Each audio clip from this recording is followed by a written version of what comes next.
Assalamualaikum warahmatullahi wabarakatuh.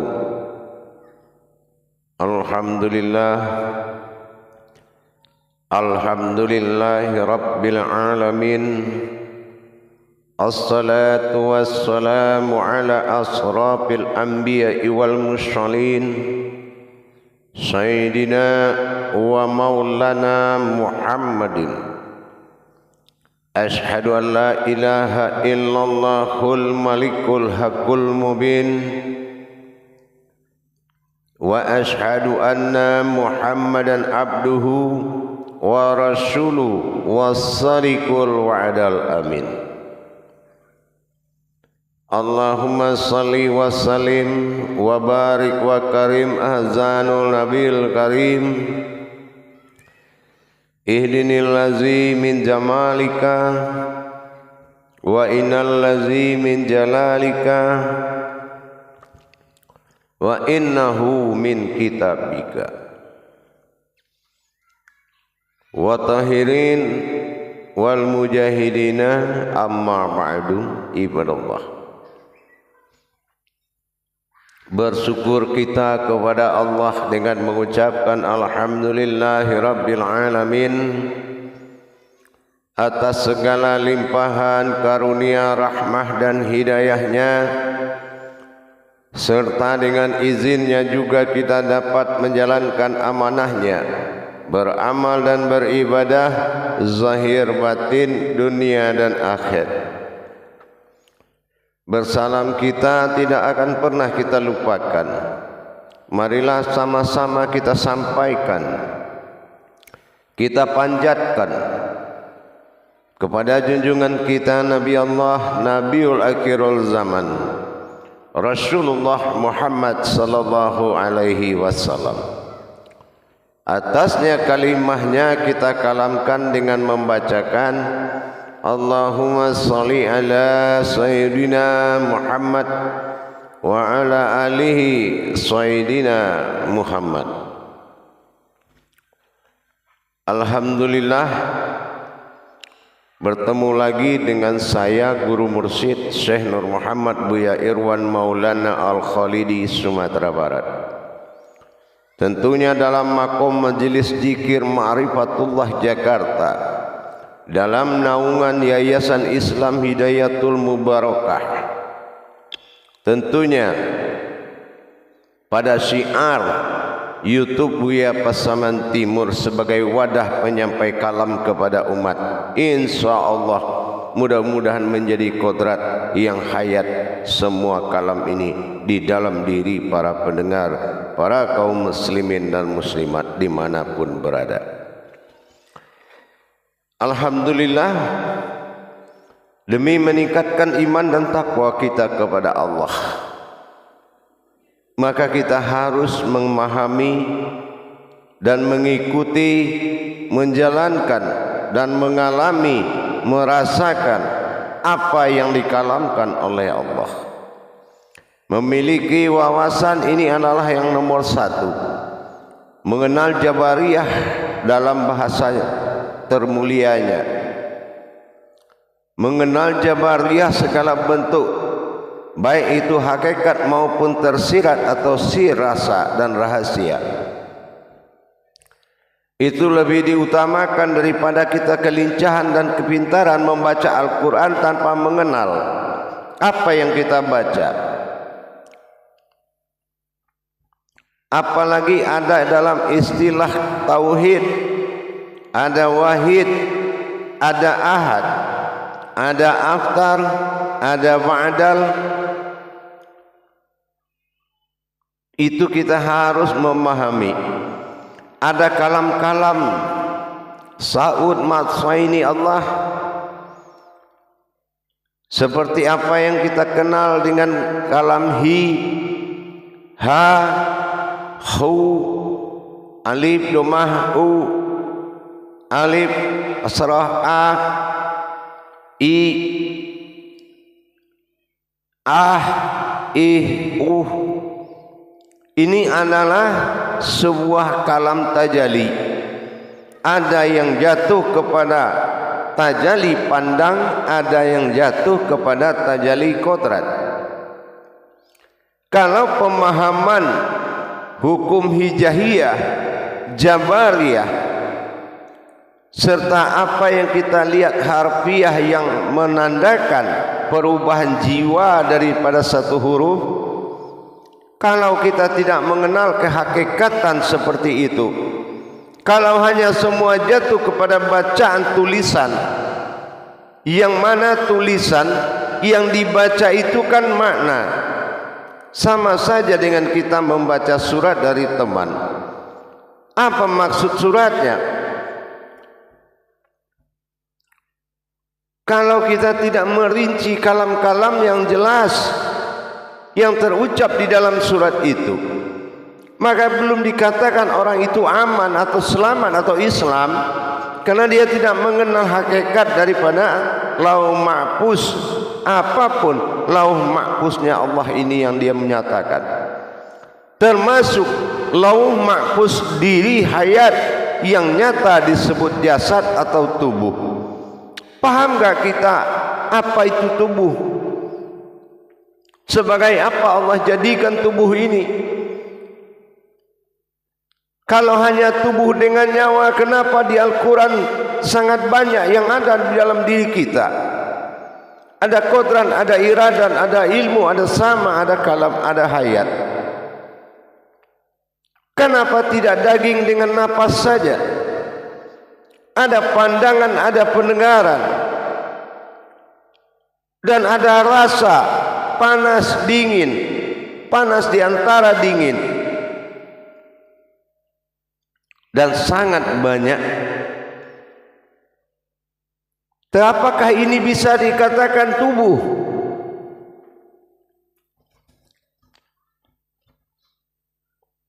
Kenapa Allah menyebut dengan kata badaniyah? Badaniyah,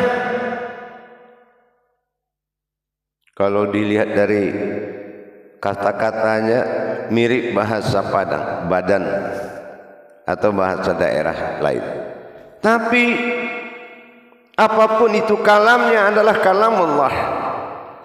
Badaniyah, ba dal perjalanan ba barabatin. Ini adalah aku, yaitu maujud atau alam atau maujud. Untuk ini saya akan mengajak kepada teman sanak saudaraku, kaum muslimin dan muslimat, para jemaah, terlebih dahulu kita memiliki wawasan dan mengenal sebelum menerjemahkan sesuatu yang dimaksud.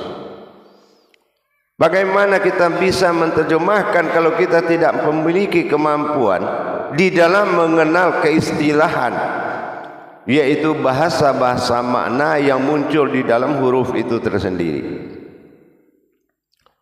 Bagaimana bisa kita mengajarkan sesuatu pemahaman kalau kita sendiri tidak mengerti makna-makna tersirat yang dilihatkan dalam surat? Bukankah yang diterangkan itu adalah yang tersirat? Kalau yang tersurat semua juga sudah bisa melihat, dan arti juga semua bisa membaca. Tetapi diulang-ulang lagi, diceramahkan lagi qiraat-qiraahnya, ayat dan artinya.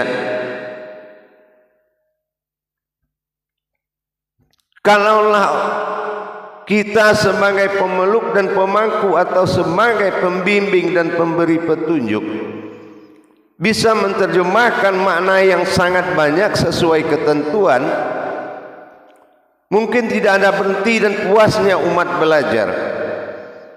Tapi kalau kita hanya mengulang-ulang kaji, memang betul ada istilah para nenek-nenek moyang kita, hafal kaji karena diulang, hafal jalan karena ditempuh. Tetapi itu kita harus paham dulu makom seperti apa yang bisa diistilahkan seperti itu. Kalau makom membaca biar kita tidak lupa dan huruf boleh saja, tapi apabila ini sudah mengena kepada rasa dan pandangan, sudah beda ceritanya. Apalagi kita dihadapkan kepada tantangan kaji wujud kepada Tuhan. Awal diri adalah Tuhan, ilah badal tunggal awal jadinya. Berarti semua belum terjadi. Atau di kursi Allah jadikan, Allah katakan, sesungguhnya mereka manusia itu sudah kujadikan sebelum aku menjadikan sesuatu.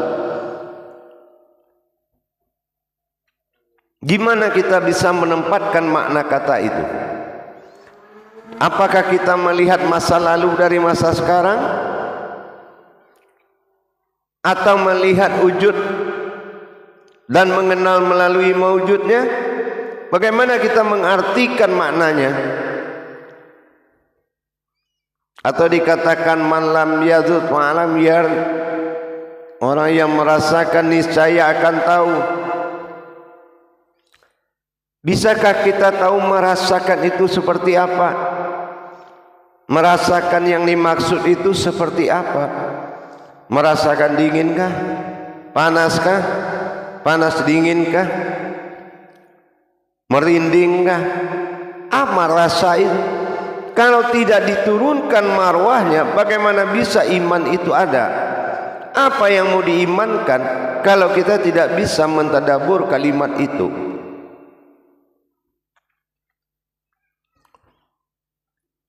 Apalagi kita mengenal istilah ada wahid, ada ahad. Nah sekarang kita pertanyakan, apa maksud wujud dari kata wahid? Katanya wahid dalam bahasa tasawuf adalah ketunggalan. Satu tetapi tunggal. Apa yang dimaksud satu adalah tunggal? Inilah bagaimana kita menyatukan kodrat satu yang banyak itu menjadi tunggal. Tentulah semua kodrat ini dihimpun menjadi satu, baru itu dikatakan tunggal. Dan dimiliki oleh kodrat yang satu. Apa yang dikatakan wahid itu satu? Artinya yang kita lihat banyak di diri kita ini itu adalah wujudnya satu. Coba kalau seandainya rohani itu tidak ada, kemana seluruh bentuk hakikat Allah? Ada zat, ada nur, ada kodrat, ada iradat, ada ilmu, ada sama, bashar, kalam dan hayat. Banyak sungguh dihimpun menjadi satu, namanya ruhani. Itu ruhku, itu hayatku. Itu yang dimaksud wahid. Bukan wahid itu beda. Tidak. Wahid itu satunya wujud. Satu wujud. Nah, itu yang dikatakan wahid. Satu wujud. Padahal yang kita temui di ahad bernama ahad, alif itu adalah alif setelah kita melihat ada 3 kodrat yang menjadikan diri batin, yang menjadikan asal usul alif itu adalah batin yang terlihat. Maka dinamakan dia alif lam fa, alam batin al-lafa. Arti al-lafa apa? Menyatu menjadi alam batin. Itu yang dimaksud dengan wahid. Alam batin itu siapa? Allah, Tuhan. Tidak boleh dibilang tunggal. Antara Tuhan dengan umat ini adalah bahasa yang satu, wahid. Tidak boleh dipisahkan. Wahid mana lagi? Makanya dikatakan waw itu hu, hi itu hayat, dal itu tajali. Ini adalah tajali hayatku. Dia itu adalah perjalanan hayatku. Itu yang dikatakan wahid. Sebuah wujud yang diperjalankan. Mana wujud yang diperjalankan? dari hakikat yang sangat banyak dihimpun menjadi satu. Hakikat yang banyak itu adalah ahad. Ahad adalah zat hak aras dalam diperjalankan. Ini adalah perjalanannya zatnya Allah. Semua asal mula jadi, yang menjadikan semua ini baru ada adalah zatnya Allah yang menjadikan. Dan Allah jadikan zat tersebut untuk menjadikan sifat-sifat yang banyak. Nah, maka itu dihimpun. Apa? Alam himpunan itu alif. Alif itu alam himpunan, dihimpun menjadi satu, itu namanya wahid. Tidak ada lagi perbedaan. Cuma untuk mengakui penghimpunan kodrat yang banyak menjadi satu, itu dibutuhkan iman ma'rifat yang sangat tinggi, hati yang kuat yang tak tergoyahkan, menerima keputusan Allah pada diri. Inilah dia itu butuh iman yang sangat kuat, menempatkan kewahidan Allah pada wujudnya sendiri. Disinilah benar-benar luput kehakikatan, hakikat Allah, baik yang wujud baik yang maujud, akan luput di dalam rahasianya. Apa rahasianya? Menjadi batang tubuh atau hayatnya dia. Apa bedanya dengan sesuatu makhluk yang tidak terlihat melintas? Kenapa kita bisa melihat? Karena kita juga kodrat yang tidak bisa dilihat.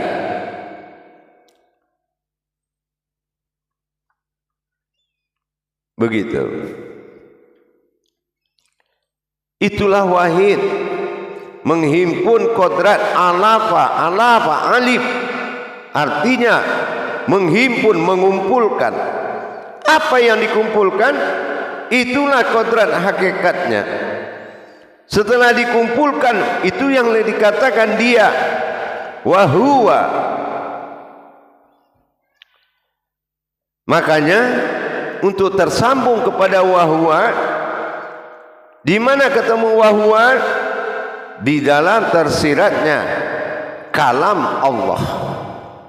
Allah ada waw yang berarti hu atau dia. Dialah Allah, Tuhan dari sekalian alam. Tapi manusia adalah ilahinas. Illa datang hayat nas kepada manusia atau wujudnya nur. Telah datang aku menuju hayatku, yaitu hayatku nur. Nah, jangan lupa alif kasrah i.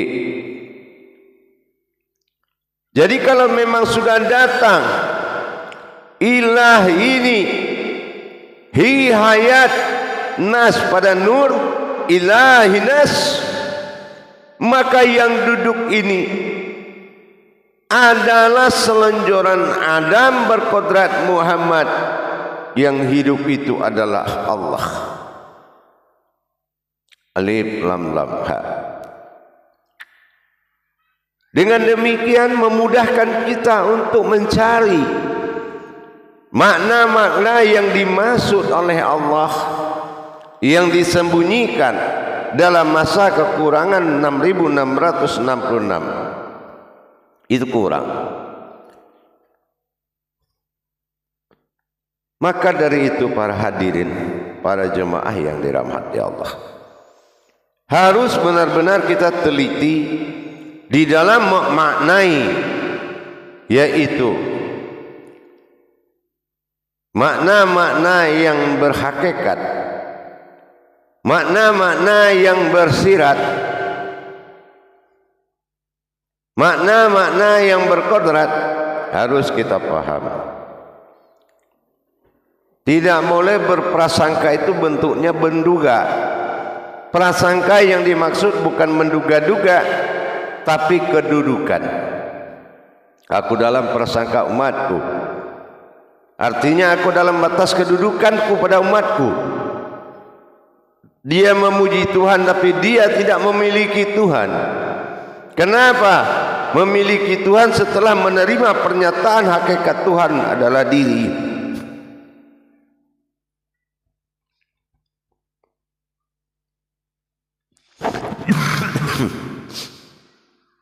Para jemaah sekalian,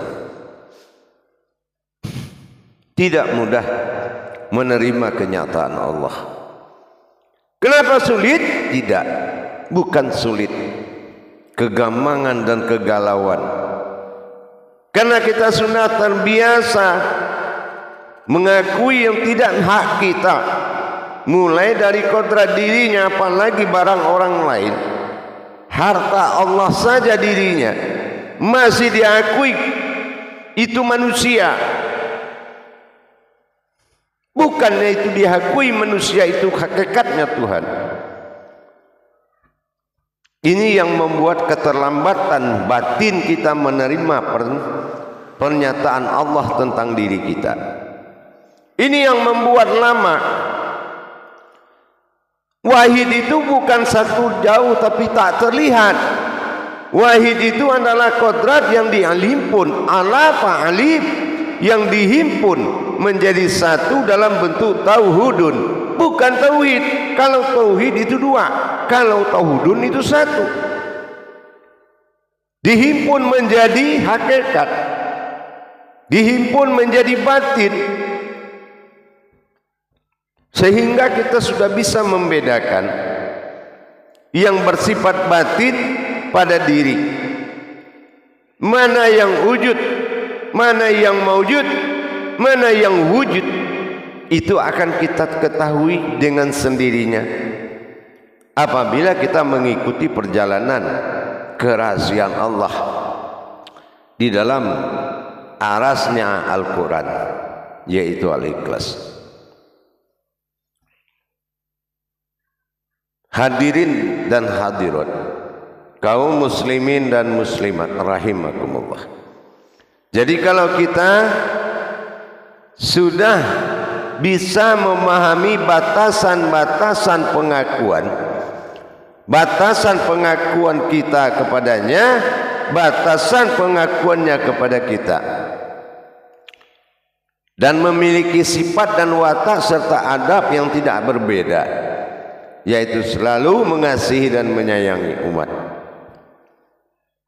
Kalau mengasihi dan menyayang umat, bukan hanya hati kita kasih, hati kita sayang, selamatkan dia dari hukuman, selamatkan dia dari azab, selamatkan dia dari kebodohan. Itu baru kasih sayang, baru kita merasakan pemberian sayang kita. Tapi kalau hanya mengaku menyayangi tanpa menyelamatkan, itu bukan menyayangi, itu suka. Untuk itu para hadirin dan hadirat rahimakumullah, mari kita tingkatkan iman ilmu kita kepada Allah. Agar apa? Agar tercapai keprasangka itu, agar tercapai kedudukan ketuhanan dalam diri, bukan berprasangka Tuhan lebih besar dari diri, sementara Tuhan ada dalam diri. Dan diri mana yang bisa ditempati Tuhan? Logikanya kita harus berpikir, diri mana yang bisa menerima Allah yang maha besar? Kalau kita melihat ukuran, berarti dalil itu menjadi dalil akal.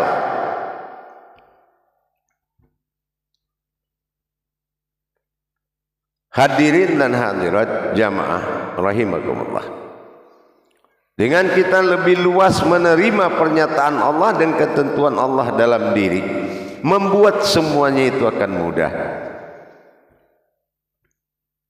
Dengan mengenal Allah hidup akan indah. Dengan berilmu dalam ibadah maka hidup akan terarah.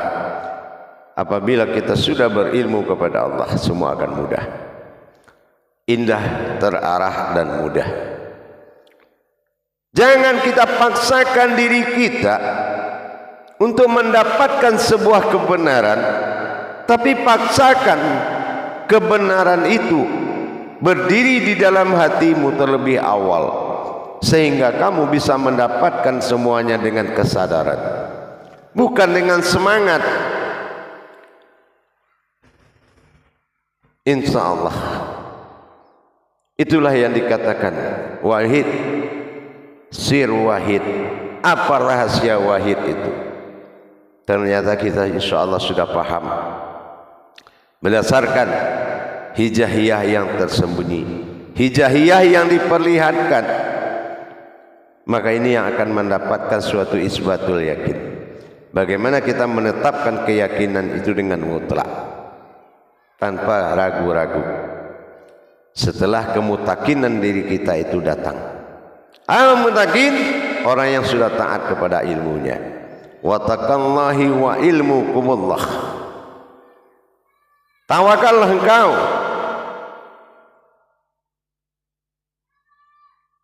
dan dapatkanlah ilmu dariku dengan tawakalmu. Untuk itu para hadirin kaum muslimin dan muslimat rahimakumullah, dengan kita telah memahami perjalanan-perjalanan hakikat Allah adalah diri, maka semuanya adalah perjalanan, kecuali pemahaman dan pengakuanmu sudah mutlak pada pengumpulan semua kodrat menjadi satu. Lidi apabila dia belum diikat, dia tidak akan pernah dibilang orang sapu. Tapi sudah diikat menjadi satu, maka dia disebut sapu. Begitu juga kita. Kalau hakikat Allah semuanya ini telah menjadi satu, maka hilanglah asma yang banyak menuju husna yang satu. Baru kita paham kemana dampak makna yang dikatakan wahid tersebut. Malah yang ahad yang akan dikumpulkan menjadi satu. Ahad masih terkumpul, masih wujud yang dikumpulkan. Demikian. Alhamdulillah para jemaah sekalian, mudah-mudahan pemahaman dalam berprasangka kepada Allah telah kita jalankan dan kita pahami. Tajali itu adalah penentu dari segalanya. Kamu tahu belum tentu bisa, tapi apabila kamu sudah menjalankan, tahu itu akan datang di belakang waktu, di suatu saat nanti, dan bisa itu akan terjadi di awal. Begitulah perbedaan belajar dulu baru bisa, atau tahu tapi di jalan Allah. Tahu dulu baru bisa, karena wahyu jembatan ilmu. Kalau wahyu sudah menjadi jembatan ilmu, maka tahu itu sudah pasti nomor satu. Tetapi di kenyataan dan kebenaran, dia nomor yang masih jauh. InsyaAllah mudah-mudahan. Mari kita bertempur dalam segala bentuk kajian hakikat sir-sirnya Allah kepada diri, sehingga menjadi wujudnya diri rahasia di alam rahasia. Itulah dia, itulah kita. Insya Allah. Ayat jasadku, hayat rohaniku, maka artinya hiduplah kamu sebagai rohaniku. Maka rohaniku inilah lebih lebih nyata, bukan tidak melihat, bukan tidak nyata. Hanya kebodohan yang membuat kamu tidak menerima keberadaan Allah pada diri. Barakallahu ya karim ya rahman ya rahim. Assalamualaikum warahmatullahi wabarakatuh.